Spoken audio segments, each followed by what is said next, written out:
Hello, my name is Madison. I am a 28-year-old female who has been diagnosed with stage 4 metastatic melanoma.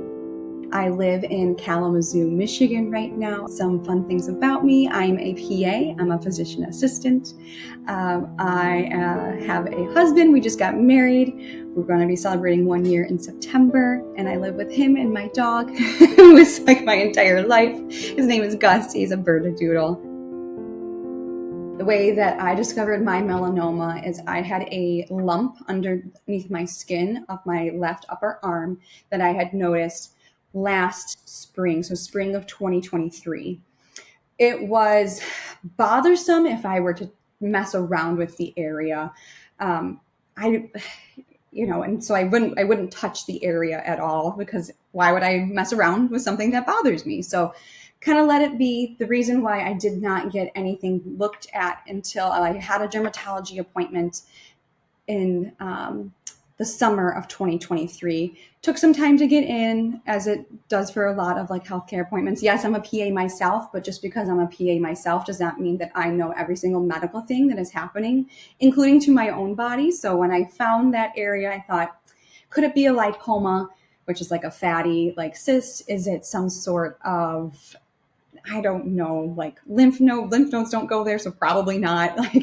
But just in my head, it wasn't cancer. I had that appointment the summer of 2023. I was getting married September of 2023. So at the time, the dermatologist took a look at the area and said, we think that this is a benign tumor of a hair follicle. The way that she thought it was that it had this bluish tint to it that helped her potentially characterize it as that. Obviously, we don't know until we go and do the excision and look at it under a microscope. But because I was getting married, she said, why don't you go have your wedding, go on your honeymoon. When you get back, we'll do that excision.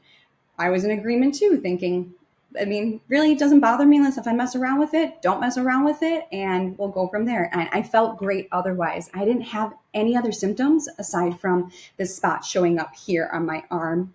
When you would feel it, it was like kind of hard, almost like a marble-like texture underneath, which is more concerning for cancer. But again, at the time, 28 years old, you have this tiny, tiny little lump that shows up. You don't think that. So wedding, honeymoon, had the excision, got a call on Friday the 13th, October 2023. I was at work. I was about to go. I had 3 more patients that day. I usually do not have my phone on me. I'll keep it like in the drawer. And for some reason, my body said, answer the phone. So I answered it. The dermatologist said, do you have a moment? And even at that time, I didn't think anything of it. And she said, this is metastatic melanoma. I don't understand. Tell me more about your health history. Have you ever had any abnormal skin moles before? Asking all the questions. And I had a biopsy of my left forearm. There was a skin mole when I was 18 years old. It's now gone. But that apparently, all they did was a punch biopsy at that time. And when I got a phone call when I was 18, I was told that it was not abnormal, that there was nothing wrong, and that it was more than fine. Come to find out, when we pulled up records, it was atypical and it was a misdiagnosis for melanoma. So it should have been not just punch biopsied, but had an actual full excision done. Because the scary thing about melanoma is it can come back 10 years later and metastasize to other areas. It can metastasize. It doesn't have to take 10 years, and that's what happened for me. So from there, when getting that diagnosis, it was scheduling PET scan. That PET scan was October 26th, and it did not show any disease anywhere else at all. So that was reassuring. And treatment options there was a few different options of what I could do. So could have surgery done of the primary site and the metastatic site, which is the option that I chose. And following with every 6 months getting scans of brain MRIs and PET scans and making sure that the disease does not come up again. With melanoma, you never say that you are like cured of it. It's called like no evidence of disease. So we call it NED, N-E-D. So following with scans every 6 months to show like no evidence of disease. I could have had immunotherapy at that time, but they thought that I was a very odd case where it had not gone to lymph nodes or anywhere else yet.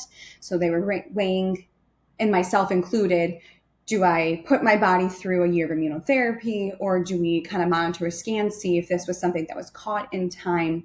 But unfortunately, it was something that I probably should have been more aggressive with and done the immunotherapy. March of 2024, I found another spot that was just like this on my right back here. I was going to Florida with my husband to visit my grandparents, and I massage my entire body like every 2 weeks. And just as I was like packing and going on the trip, probably not the best time to do it, but that's when I did my whole body massaging. I felt that same feeling, that lump there, and I went, oh no, this isn't good. I was just trying to be positive. I'm like, but that could totally still be a lipoma. It could totally be, not cancer. So I had my husband feel it about a day or two later, because I just trying to work up the courage to tell him, because it's not fun. That's probably the most difficult part of all of this, is telling like your friends and family about it all. Because I think it affects them, at least for myself, more than what it does for me. I don't know if it's just because I am a PA and just have that like medicine mindset. But scheduled appointments, biopsy, melanoma, moved my brain. So I had my brain MRI and PET scan scheduled for April, moved it on up. Then they found that I had a 1.2 centimeter tumor of my right temporal lobe.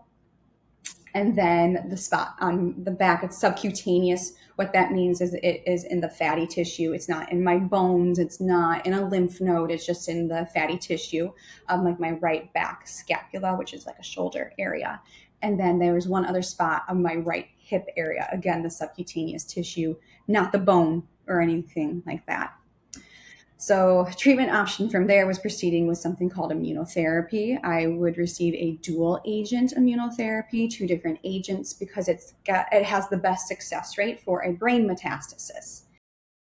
I had my first treatment session of immunotherapy on April 29th, and I did fairly well with it. The only side effect I had was an entire body itchiness, the worst itchiness that you could imagine. You just feel like you want to rip your skin off, worse than an eczema, like psoriasis, like any sort of itch like that, tenfold it, put it to your entire body. And they don't really want you to take like Benadryl or anything like that, unless if you really need it. I kind of just toughed it out and said, well, I would just slap my skin to help with the itching if I got really itchy, because you don't want to like scratch at it a bunch. But that only went on for about 2 weeks. I had my second session of the dual immunotherapy. Woke up the next day feeling okay, and then just a little bit off. I couldn't really pinpoint what exactly felt off, but I just knew I felt a little off, but I just had immunotherapy. So the next day I woke up and I had, I think at that time it was only 103.5 fever. My heart rate was 130. I had this dry cough, perfusive sweating. Things just did not seem right. I had tried to see patients that day. I could not focus on really what they were saying, really run down.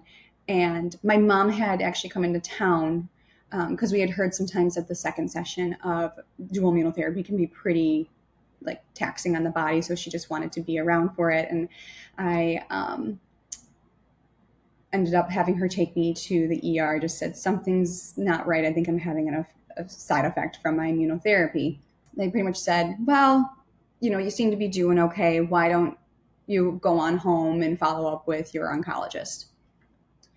I did take Tylenol at that time to help with the fever. So the fever was coming down. Another reason why, able to go home, and really everything else on my labs looked okay.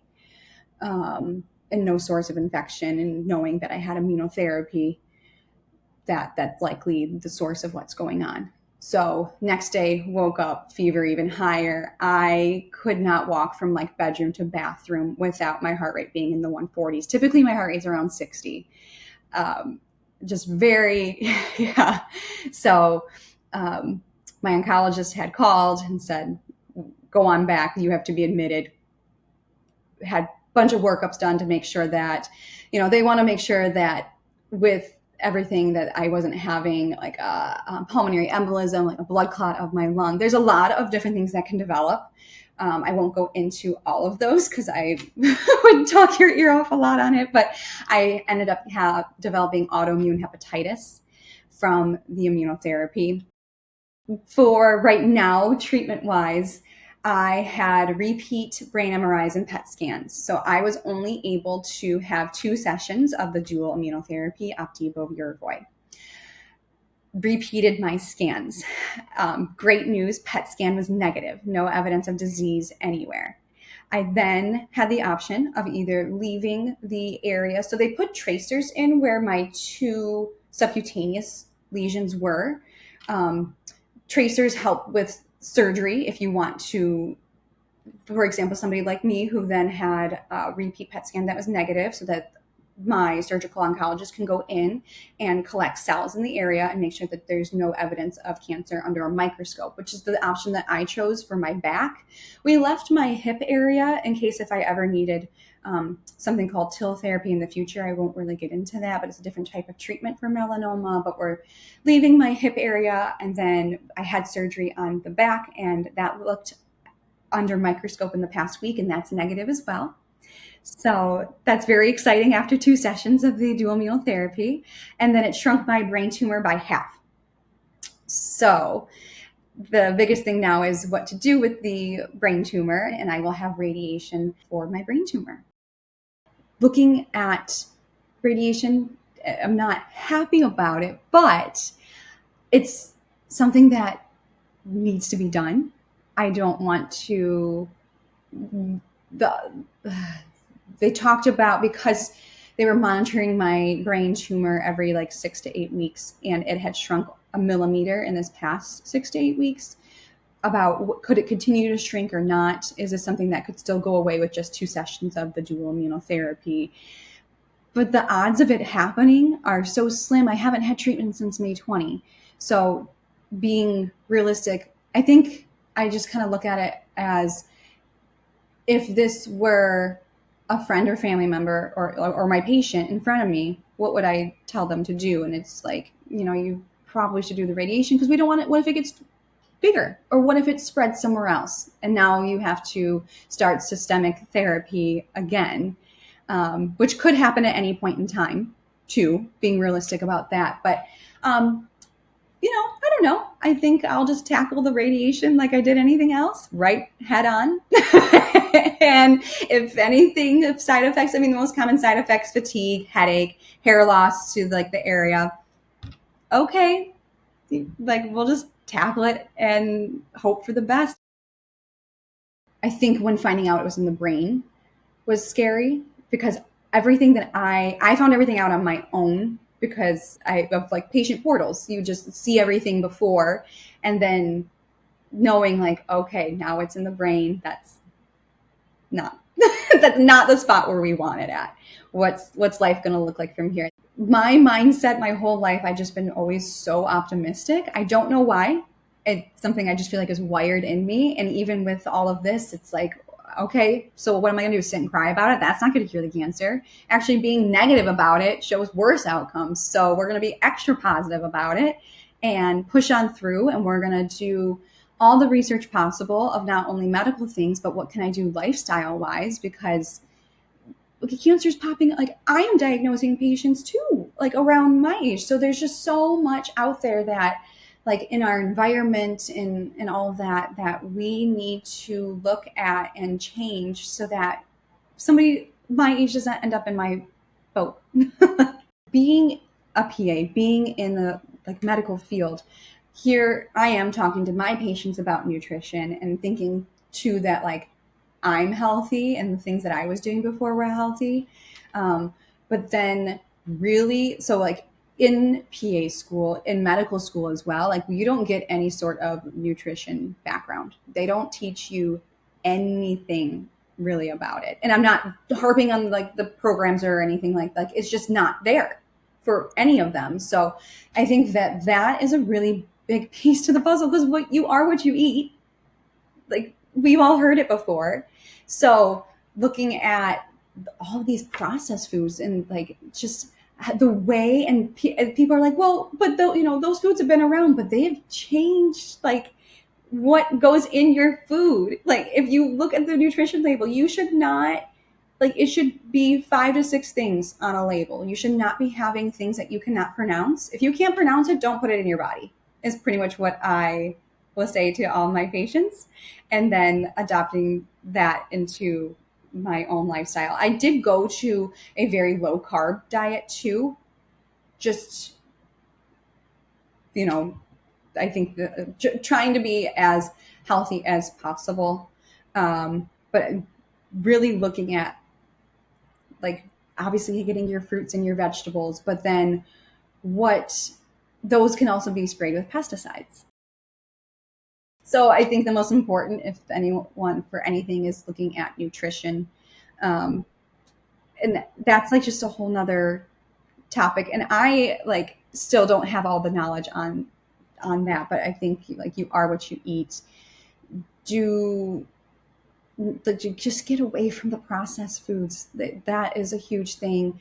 You take your vitamin C, take your vitamin D, and then switching if you have the means, like speaking along like the household products, what you're cooking your food with too, like all the microplastics. Like if you have a lot of your dishes that are plastic, or they have like that the non-stick material, like a lot of those can start to wear off and then you're ingesting it, and that's not good. So typically you want everything to be like glass, the ceramics, and if you have the means to do that, switching those. Getting a second opinion, I encourage for every single person going through any sort of cancer treatment. I think that it helps to align what your goals are, as because it is your life, it is your health. It is not that provider's life. It is not their health. Being even from a provider standpoint of that, I was very nervous to say, well, I do have another appointment. And I guess I don't, looking back on it, I don't know why I was so nervous to say like, well, I talked to, so-and-so, and this is what they said. And then once I said that to my local medical oncologist, he had said, okay. And he goes, quite honestly, if you want another opinion, here, this is who, and he gave me another. So that was really reassuring too, to know like, okay, I'm not stepping on any toes. Me as a provider, if you come see me and you're like, I don't know, I'm going to go get somebody else's opinion. Great, go. Like I would never be offended ever. And it's not about me. Like as a provider, it's about that patient, that person, and their health and what is best for them. But there's just so like, I think that there's a good amount of opinions to get, or those second opinions, third opinions. But I also think you can get too many hands in the pot. So even this week deciding on radiation or not, I got one more opinion from Mayo Clinic, just to be sure, because they said, I am young, we can't take the radiation away. Is this the best time? Do I wait another 6 to 8 weeks? Do we really think it's going to shrink much more? Probably not. And then spoke with them, and they also agreed, probably not. It's time to do the radiation. So, but that would be it for me getting any more opinions, because if I got another opinion and they told me to do the waiting, then even for myself, I think that would be a lot. So I think that it's always good to get another opinion. You know your body best. Do not let any person, any healthcare provider, anyone tell you that you don't know your body best. If they are not telling you that, then they are not the right person to help you with your health. Your health is all that is truly number one. It's what you have. Really listen to your body. Be kind to your body. Being kind to your body doesn't always mean that, oh, well, I really had a really bad day, so I'm going to go drink half a bottle of wine and eat a bunch of ice cream. Because then if you do that a lot, that can, those things are toxic to the body. So finding that balance of what is healthy. And I mean, truly, treat your body. It's the only body that you have. So be very, very kind to it. Be kind to yourself and be your best advocate.